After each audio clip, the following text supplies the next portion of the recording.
자, 기왕에 한 김에, 지금 저한테 상담을 많이 하신 분 중에 하나가, 제가 그래서 유튜브도 찍어드렸지만, 재개발 지역이나 재건축 지역에서 원 플러스 원 받는 거에 대해서 굉장히 부담스러워 하신 분들이 많이 계시는데, 그 이유가, 이제 중도금 대출이 안 된다든지, 또는 뭐냐면, 2주택을 받음으로써 종부세를 내고, 양도세 중과로 인한 실질적인 혜택이 없지 않느냐. 그리고 내가 그거를 주택을 보유하고 있는 동안에 문제가 아니라 잔금뿐만 아니라 내가 그걸 보유하고 있는 동안에 종부세가 나오면 그 종부세를 낼 돈이 없을 경우는 굉장히 심리적인 압박감을 느낀다. 그렇기 때문에 여러 이유로 2주택에 대한 고민을 많이 상담하시는 분들이 많아요. 그래서 한번 아크로 단지를 실제 예를 가지고 2주택을 신청한 경우를 보도록 하겠습니다. 자, 보통은 25평 두 개를 신청할 수 있을 정도면 조합원가로 대형평형 하나는 받을 수 있을 거예요. 자, 대형평형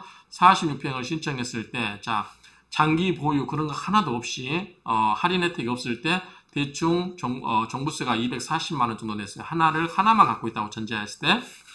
그리고 만약에 이제 연세가 있고 오랫동안 갖고 있다고 하면 50만원 정도까지 할인이 된다고 이야기했습니다. 그런데, 자, 25평 두 개를 갖고 있을 때 어떡하냐. 자, 25평을 하나를 갖고 있다.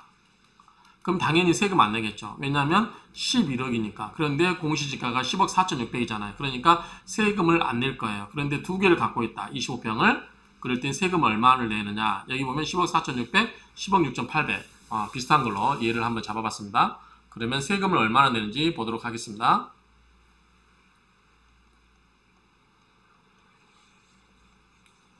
자, 세금이 얼마냐면 3,200만 원이야. 3,200만 원.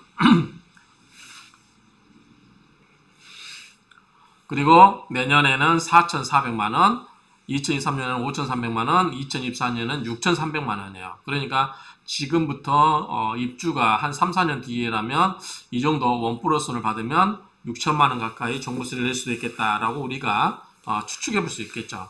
이렇게 한번 추측해 볼 수가 있습니다.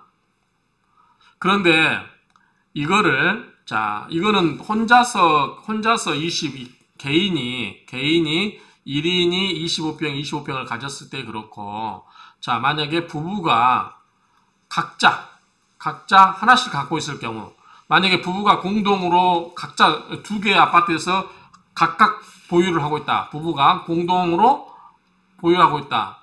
그런 경우는 여기와 같은 결론이 될 거라고 보여지고요. 자, 부부가 하나씩 나눠 가졌다. 각자 명의로 하나씩 갖고 있다. 그럴 때 어떻게 되는지, 세금을 좀 아끼기 위해서 부부가 교환을 통한다든지 여러 가지 방법에 의해서 주택을 각자 명의로 하나씩 갖고 있다. 그러면 또는 남편이 부부에게 증여 6억이 안 되니까 그 길을 이용해서 증여를 해줘버린다든지 그럴 경우 어떻게 되냐라고 했을 때, 자, 1주택이고요. 1세대 1주택이 아니요로 했을 때 어떻게 되냐. 그러면 25평을 부부가 나눠 가진 경우로 상정할 수 있겠죠. 그러면 각자 얼마씩 내냐라고 계산했을 때 보면은 좀 커 보여야 되겠죠. 자, 각자가 25평을 나눠 가졌을 때는 어떻게 되느냐. 자, 이럴 때는 각자 212만원 정도 내네요. 그러면은 두 사람이 각자 내야 되기 때문에 한 420만원 정도 되겠죠. 그렇죠? 그러니까 부부가 각자 명의로 갖고 있으면은 증여를 통해서 각자 명의로 갖고 있으면 세금이 확 줄어들겠죠. 그렇죠? 그런데 이제 크게 올라가진 않고요. 한 500만원, 550만원 정도를 내겠죠. 그러면 이 정도면 집값 올라가는 추세라고 하면은 괜찮겠죠. 근데 집값이 행보를 보이거나 떨어지는 추세라면 좀 부담스러울 수 있죠. 왜냐하면 재산세까지 하면은 이런 경우도 대충 한 500만원대 되잖아요. 500만원.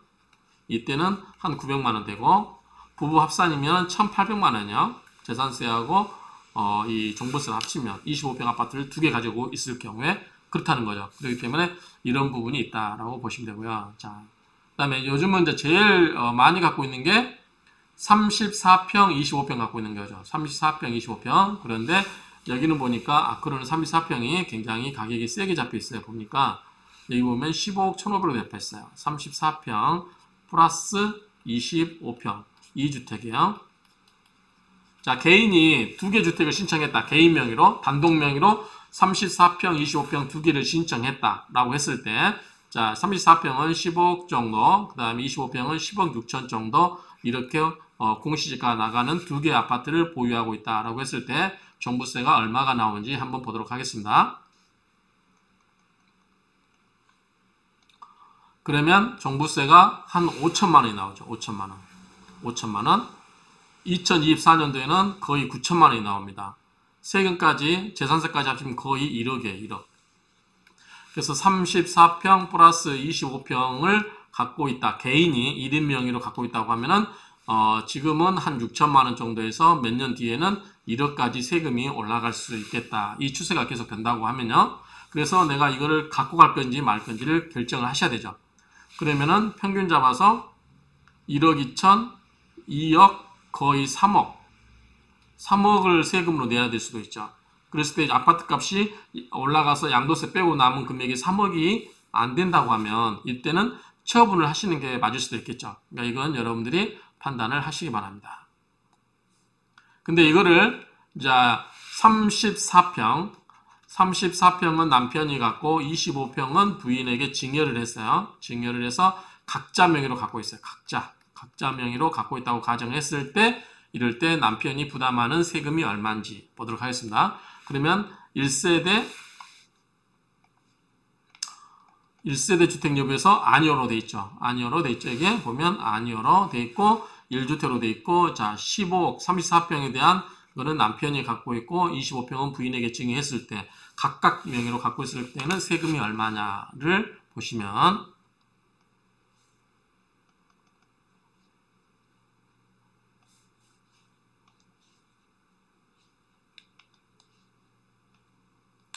자, 세금이 이럴 때는 641만 원 정도 되네요. 641만 원. 그리고 쭉 가서 2023년도에는 1,300만 원에다가 재산세까지 합치면 대충 한 2천만 원 되겠죠. 올해는 한 1,000만 원 정도 될 것 같고요. 이렇게. 그래서 34평은 남편이 가지고 있는 경우 올해 같은 경우 2021년도 같은 경우는 한 1,000만 원 정도 내고 25평을 갖고 있는 부인 입장에서는 얼마나 될까요? 아까 얼마 낸다고 그랬죠? 그 금액을 내겠죠. 이건 나중에 종합적으로 한번 정리를 하겠습니다. 그래서 이렇게 내겠다라고 생각이 됩니다. 자, 그 다음에 이번에는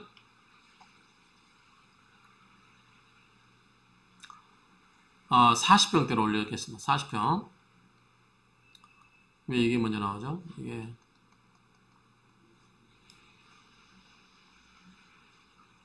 자, 40평대를 2개를 가지고 있는 걸 보겠습니다. 40평대와 25평 2개를 가진 경우를 보도록 하겠습니다. 자, 여기 46평대. 자, 이거는 좀 약간 저층을 했어요. 어제 본 거는 16억 8천 정도 되는데 그 밑에 걸로 10층 이하로 하니까 한 5천 다운됐습니다. 그래서 46평 약간 10층 정도 되는 걸로 했을 때 이렇게 되고요. 자, 25평은 이렇게 됐습니다. 그래서 10억 6천 정도, 25평은 10억 6천, 46평은 16억 3천 정도 되는 이 물건을 가졌을 때 2개를 개인이 갖고 있다. 2주택이죠. 개인이 갖고 있다. 이럴 때는 세금을 얼마를 내는지 보도록 하겠습니다.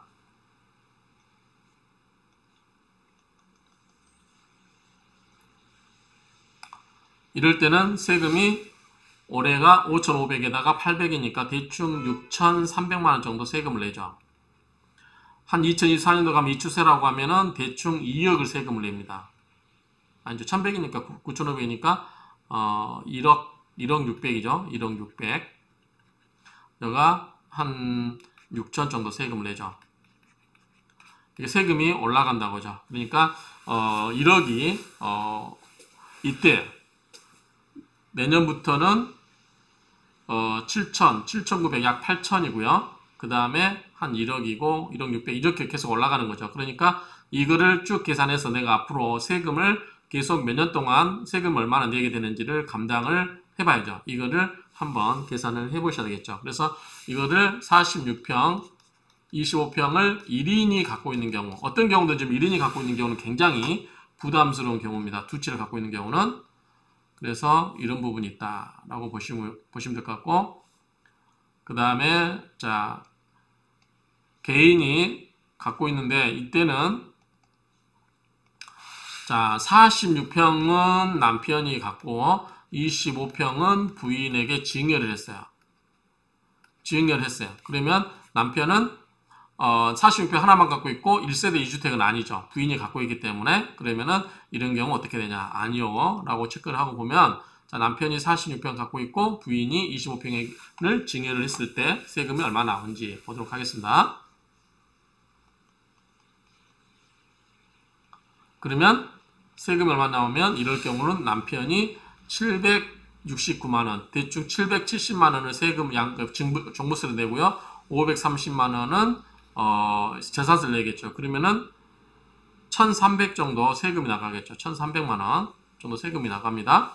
그리고 2024년도에는 1억 6천까지 올라가죠. 아니 1600 올라가고 700이니까 2300 정도 내겠죠. 세금이. 그러니까 어쨌든 결론적으로 말씀드리면 일단은 1인이 갖고 있는 경우는 굉장히 부담스럽습니다. 자, 보시면 종합적으로 한번 정리해 드릴게요. 자, 1인이 개인 명의로 남편이든 부인이든 개인이 1인 명의로 두 채를 보유한 경우 25평 올해 2021년 기준으로 3,265만원 정도의 종부세를 부담해야 돼요. 자, 34평, 25평 같은 경우는 약 5천만원, 5천만원의 종부세를 부담해야 되죠. 재산세는 별도로 하고요. 그 다음에 46평, 25평을 갖고 있는 경우는 5,500 정도를 종부세로 부담을 해야 됩니다. 그런데 자, 이 경우에 25평을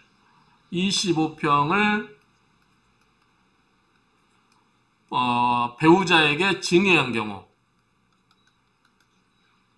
배우자에게 증여해서 단독 명의로 갖고 있죠. 그래서 각자 단독 공유, 단독 소유한 경우 그렇죠?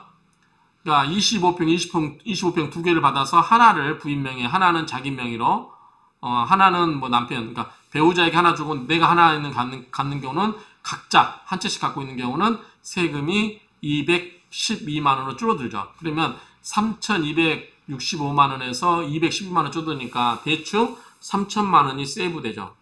3천만 원이 세이브되죠. 자, 그 다음에 두 번째 34평, 25평에서는 자, 34평을 갖고 있는 배우자는 34평을 갖고 있으신 분은 641만 원으로 줄어들어요. 그런데 25평을 받으신 분은 212만 원을 갖고 있겠죠. 이 정도 보시면 될 것 같아요.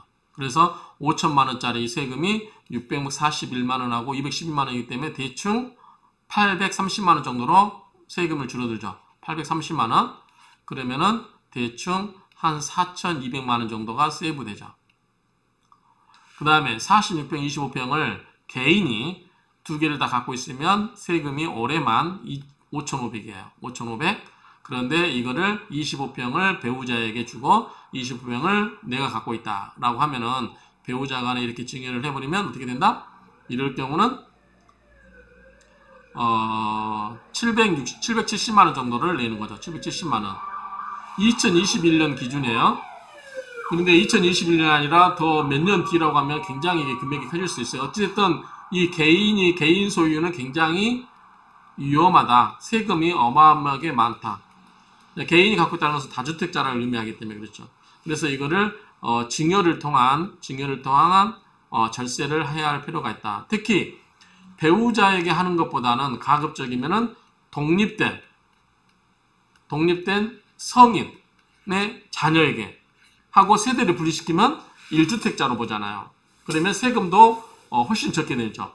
그래서 배우자에게 하는 것보다 독립된 성인의 자식, 30세 이상의 경제적인 활동을 하고 있는 자녀에게 증여를 해버리면 세금은 이것보다 더 적게 된다. 이렇게 결론을 낼 수 있겠죠. 그래서 어쨌든 이제 재건축이나 재개발 지역에서 1+는 내가 신청할 건가 말 건가를 결정할 때 이 세금 관계가 이렇게 된다. 그런데 지금 현재는 2021년 기준인데 앞으로는 더 늘어나기 때문에 이 부분을 내가 감당할 수 있는지 여기에다 재산세까지 가면 더 많은 돈을 부담해야 되죠. 세금으로. 이 돈을 내가 세금을 낼 수 있는지를 따져보셔야 되죠. 적어도 우리가 2주택을 받으면 등기 친날로부터 3년간 전매가 금지되기 때문에 대략 25평을 5년간 보유를 해야 돼요. 5년 보유.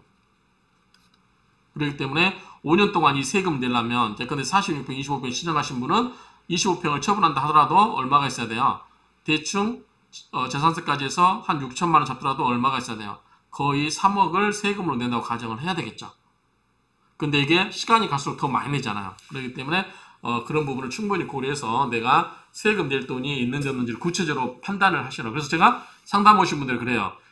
현금을 갖고 있는 돈이 얼마냐, 현재 당신이 갖고 있는 현금 가지고 내가 5년 동안의 세금을 낼 돈이 있다. 낼 돈이 있다. 아니면 내가 전세 보증금을 받아서 그 돈으로 세금을 낼 돈이 있다. 라고 하시면 되는 건데, 만약에 두 채를 받음으로써 추가 분담금도 내야 되고 세금도 내야 된다 그러면, 그런데 내 수중에 돈이 없다. 그러면 좀 암울한 거죠. 그렇기 때문에 그런 경우는 차라리 똘똘한 한 채 대형 평형을 하나 받는 게 낫고, 그리고 돈이 남으면 차라리 종부세 대상이 아닌 상가에 투자하시는 게 좋다. 또는 오피스텔로 해서 사무실 정도로 써도 나쁘지 않다. 이렇게 제가 조언을 해드리고 있습니다. 그래서 결론적으로 말씀드리면 이 1인으로 개인이 갖고 있는 것은 굉장히 위험하다. 보시면 자 46평 같은 경우로 세금이 거의 종부세가 몇 년 뒤에는 거의 1억으로 올라가요. 5,500에서 9,500이니까 4,000이 올라가죠. 그러니까 이게 계속 커지기 때문에 이런 부분에 대해서 세금에 대해서는 쉽게 생각하시면 안 돼요. 세금에 대해서는 반드시 이거를 검토를 하셔야 돼요. 내가 이거를 현금으로 내가 갖고 보유하고 있는 현금으로 감당할 수 있나 없나 이런 거를 해야지 무대포로 나는 무조건 정부 대책과 맞서겠다. 우리 주식 대건에 있잖아요. 시장에 맞서지 말라. 또는 정부에 맞서지 말라. 뭐 그런 말도 할 수 있을 것 같아요. 그렇기 때문에 이런 거는 좀 현명하게 아니면은 내가 이 세금 낼 돈 갖고 어차피 내가 자식들한테 증여를 하더라도 자식이 나중에 집을 새로 사더라도 취득세 내야 되잖아요. 그 다음에 뭐 여러 가지 내가 또 양도세를 내야 되잖아요. 그런 비용을 계산해보고 내가 자식에게 증여했을 때 양도세보다 더 적게 증여세를 내고 자식이 취득세 내고 두 개 합쳐가지고 그거를 계산해봐가지고 어느 게 유리한지 내가 국가에다 종부세로 낼 돈 갖고 내가 충분히 그 세금을 다 처리해 줄 수 있다라고 하면 지금 빨리 증여를 하시는 게 낫다. 이렇게 결론을 내릴 수 있겠습니다. 그래서 그런 점에서 한번 여러분들이 신중하게 접근을 해보시기 바랍니다. 이상으로 재건축 지역과 재개발 지역에 있어서의 1+1이 요즘 짐이 되고 있다. 뉴스 기사가 나왔죠? 옛날 같으면 환영할 만이고 저도 옛날 유튜브에서는 될 수 있으면 최대한 많이 받아라. 이게 제 이제 투자 수익을 극대화할 수 있는 방법이라고 말씀을 드렸는데 지금은 이제 세테크가 중요하다. 재테크보다는 지금은 어떤 주식 시장, 주택 시장이 약간 경직돼 가고 있다고 볼 수 있어요. 그래서 옛날처럼 무조건 치고 올라갈 기미가 좀 약하다. 그래서 조정을 볼 수도 있기 때문에 유연한 사고방식으로 좀 대처할 필요가 있다. 특히 세금에 대해서는 무대포로 이렇게 하시면 안 되고 만약에 이걸 한다더라도 월세를 받아서 내겠다고 해도 월세로 이게 감당이 될 수 있는지 그런 것들을 충분히 검토해 보셔서 좀 유연하게 대응을 하시는 게 좋지 않을까. 그래서 대부분 결국에는 이제 1+1을 선택 안 하시고 대형 평형 하나를 신청하신 분들이 많고 그러다 보니까 대형평에 대한 인기가 많아져서 그 대형평에 대한 커트라인이 좀 올라가고 있다. 이런 추세까지 말씀을 드릴 수 있겠습니다. 아무튼 여러분들 현명하게 잘 선택하시기 바랍니다. 이상으로 재개발 재건축 지역에서 1+1 주택을 신청할 건가 말 건가 이에 대해서 한번 실제 시뮬레이션을 가지고 한번 여러분들하고 생각을 나눠봤습니다. 감사합니다.